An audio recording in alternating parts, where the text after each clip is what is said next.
पीतमपुरा इलाके में शुक्रवार को कथित अवैध मदरसे के निर्माण को लेकर विवाद खड़ा हो गया। बता दें कि शकूर बस्ती विधानसभा क्षेत्र से भाजपा विधायक करनैल सिंह अपने समर्थकों और स्थानीय लोगों के साथ मौके पर पहुंचे, जहां डीडीए की जमीन पर बनाए जा रहे कथित ढांचे को गिरा दिया गया। घटना के बाद इलाके में तनाव की स्थिति को देखते हुए भारी पुलिस बल भी तैनात किया गया। पहलवान विनेश फोगाट को घरेलू इवेंट्स में खेलने से अयोग्य घोषित करने के लिए दिल्ली हाई कोर्ट ने भारतीय कुश्ती संघ को कड़ी फटकार लगाई।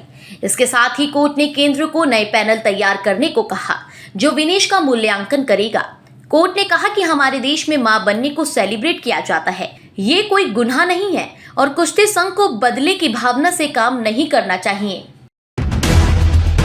पानी सीवर इंफ्रास्ट्रक्चर शुल्क व्यवस्था में बड़ा बदलाव करते हुए मुख्यमंत्री रेखा गुप्ता ने भवन क्षेत्रफल की जगह वास्तविक जल जरूरत के आधार पर शुल्क तय करने का ऐलान किया है। नई व्यवस्था के तहत EF श्रेणी की कॉलोनियों को 50% और GS श्रेणी को 70% तक राहत मिलेगी। जल मंत्री प्रवेश साहिब सिंह ने कहा कि इससे भ्रष्टाचार, अनावश्यक वसूली और लोगों की परेशानी कम होगी। मुख्यमंत्री रेखा गुप्ता ने राजधानी में 100 ऑक्सीजन पार्क विकसित करने का ऐलान किया है। बुराड़ी के मुखमेलपुर गांव में पहले पार्क की आधारशिला रखी गई। इस दौरान सरकार का कहना है कि इस पार्क की मदद से प्रदूषण कम करने में मदद मिलेगी और साथ ही पक्षियों को आश्रय भी मिलेगा।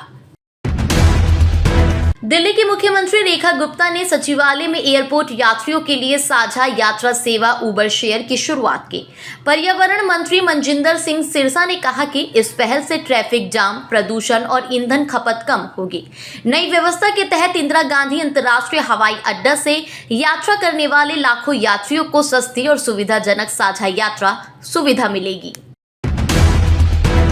MCD ने वार्ड स्तर पर विकास कार्यों को गति देने की दिशा में बड़ा कदम उठाते हुए पार्षद स्थानीय क्षेत्र विकास निधि की पहली किस्त जारी कर दी है। उसने 50 लाख रुपए जारी किए हैं। स्थायी समिति की अध्यक्ष सत्या शर्मा ने वर्ष 2025 और 26 के बजट में पार्षद निधि को बढ़ाकर 2 करोड़ रुपए करने और उसे 4 किस्तों में जारी करने की घोषणा की थी। प्रधानमंत्री की ईंधन बचत अपील और दिल्ली गवर्नमेंट के वर्क फ्रॉम होम अभियान के बीच आम आदमी पार्टी ने मुख्यमंत्री रेखा गुप्ता पर फिजूली खर्ची का आरोप लगाया है। आप विधायक संजीव झा ने आरोप लगाया कि मुख्यमंत्री मुखमेलपुर में एक छोटे से पार्क के उद्घाटन के लिए सैकड़ों गाड़ियों और बसों के काफिले के साथ पहुंची, जबकि आम जनता को पेट्रोल डीजल की किल्लत और बचत की सलाह दी जा रही है। प्रदेश कांग्रेस के अध्यक्ष देवेंद्र यादव ने राजधानी में पड़ रही भीषण गर्मी को लेकर दिल्ली सरकार पर निशाना साधा है। उन्होंने आरोप लगाया कि 46 डिग्री सेल्सियस से अधिक तापमान के बावजूद रेखा गुप्ता सरकार का हीट वेव एक्शन प्लान जमीनी स्तर पर पूरी तरह नदारद है और खुले में काम करने वाले लोग गर्मी में झुलसने को मजबूर है। दिल्ली में गर्मी लगातार जोर पकड़ रखी है। भारत मौसम विज्ञान विभाग ने 28 मई तक के लिए ऑरेंज अलर्ट भी जारी कर दिया है। शुक्रवार को दिल्ली का न्यूनतम तापमान 29.3 डिग्री दर्ज किया गया। अधिकतम तापमान 46 डिग्री के आसपास रहा। गर्मी की वजह से बिजली की खपत भी बढ़ गई है। राजधानी दिल्ली में रिकॉर्ड टूट गए हैं। दिल्ली की अधिकतम बिजली मांग 8,231 मेगावाट तक पहुंच गई है, जो इस गर्मी के सीजन का सबसे उच्चतम स्तर है। बुधवार को इस साल पहली बार दिल्ली की मांग ने 8,000 मेगावाट का आंकड़ा पार किया था। दिल्ली में रिकॉर्ड तोड़ गर्मी और भीषण हीटवेव के कारण गहराता पर्यावरण संकट अब बेजुबानों के लिए जानलेवा साबित हो रहा है। पूर्वी दिल्ली के त्रिलोकपुरी मयूर विहार स्थित संजय झील का जलस्तर तेजी से घटने और पानी में ऑक्सीजन की भारी कमी होने के कारण सैकड़ों की संख्या में छोटी बड़ी मछलियां मरकर पानी की सतह पर तैरती पाई गई। दिल्ली पंचायत संघ के प्रमुख थान सिंह यादव ने पानी सीवर कनेक्शन पर इंफ्रास्ट्रक्चर शुल्क में राहत देने के लिए मुख्यमंत्री और जल मंत्री का आभार जताया। साथ ही उन्होंने गांव के संयुक्त बड़े प्लॉट और पुश्तैनी बहु परिवार आवासों को भी इंफ्रास्ट्रक्चर शुल्क से पूरी तरह मुक्त करने की मांग उठाई।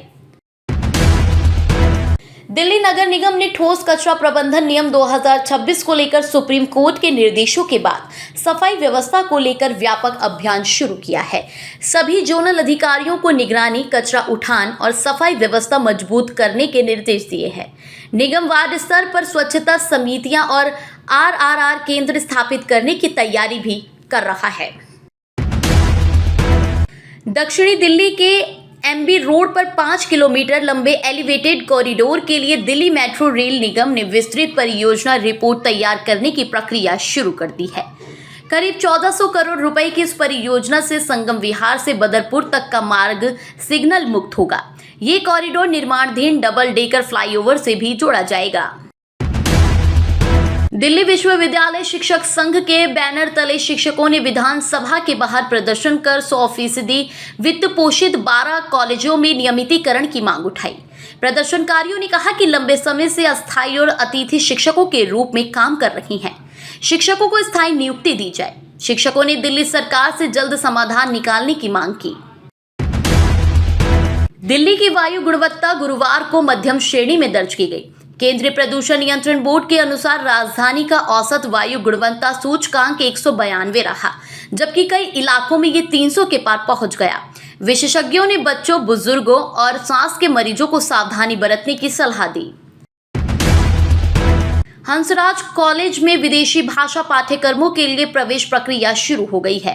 छात्र फ्रेंच, जर्मन और स्पेनिश समेत 6 भाषाओं के प्रमाण पत्र, डिप्लोमा और उन्नत डिप्लोमा पाठ्यक्रमों में 30 जून तक आवेदन कर सकते हैं। स्कूल ऑफ ओपन लर्निंग और अन्य कॉलेजों के छात्र भी दाखिला ले सकेंगे। संगम विहार इलाके में गुरुवार को एक ट्रक और कार में भीषण आग लग गई। आग में दोनों वाहन पूरी तरह जलकर राख हो गए। सूचना मिलने पर दमकल विभाग ने मौके पर पहुंचकर आग पर काबू पाया।